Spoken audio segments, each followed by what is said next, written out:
মসজিদে এসে জুমার দিনে এগুলো করলে জুমার নেকি নষ্ট হয়। মসজিদে এসে এইসব আইওয়া শোডাউন করলে জুমার নেকি নষ্ট হয়। এই জেনারেশনকে কে বুঝাবে যে মোবাইল থেকে দূরে থাকতে হবে? বিনা প্রয়োজনে ফোন ইউজ করবা না, বিনা প্রয়োজনে ফোনে হাতও দিবা না। একটা ছবি তুললে কি হয়? হাজারে আসওয়াদ গুনাহ মাফ হয়। একটা ছবি তুললে কি গুনাহ মাফ হয়? কোনো নেকি হয়? এটা কি পরকালে সুপারিশ করবে? এই মোবাইলের আসক্তির কারণে এই যুব সমাজের চিন্তার ক্ষমতা নষ্ট হয়ে গেছে। বিশ্বাস করেন আমার কথা, আমার কথা বিশ্বাস করেন। এই মোবাইল আসক্তির কারণে এই যুব সমাজ আর চিন্তাই করতে পারে না। সারা দিন ফোনে ব্যস্ত, সারাটা দিন সময় পাইলেই ফোন। আর ফোনে কি?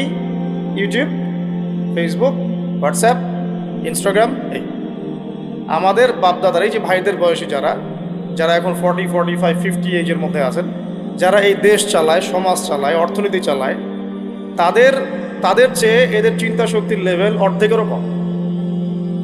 আমি আপনাদেরকে গ্যারেন্টি দিচ্ছি, এখন যদি আরেকটা মুক্তিযুদ্ধ হয়, আল্লাহ না করুক, তাহলে এই তরুণ প্রজন্ম কিচ্ছু করতে পারবে। আপনি আমার কথা বিশ্বাস করেন। টিকটকের একটা ভিডিওর জন্য এদের কাণ্ডকীর্তি দেখলে মনে হয় যে না মানুষ, না গরু, না ছাগল, কি আসলে।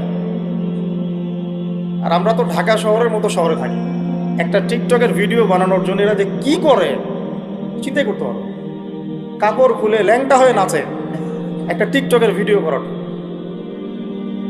একজন আলেমে দিন আসছে, তাকে মানে মোবাইলে বিরক্ত করতে করতে তার লেকচারের টপিকটাই নষ্ট করে।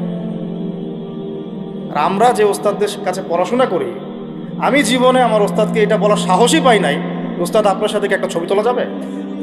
আমি আল্লাহর কসম করে বলতেছি, আমি এই পর্যন্ত, আর আমি যার কথা বলছি তিনি এই উপমহাদেশের অন্যতম একজন শ্রেষ্ঠ মুহাদ্দিস। আমরা তাদের কাছে যাওয়া আসা করি পড়াশোনার জন্য, তিনি জ্ঞান শেখার জন্য।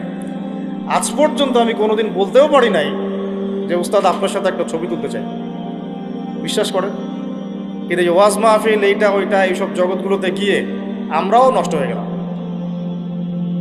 মানুষের মধ্যে নূর, তাসকিয়া, আদব, মসজিদের আদব কায়দা, ভদ্রতা সব নষ্ট হয়ে গেছে। এবং এর অন্যতম একটা প্রধান কারণ মোবাইল ফোন। আজকের লেকচারের টপিক মোবাইল ফোন না, এই যে কথাগুলো বলতে বাধ্য হল।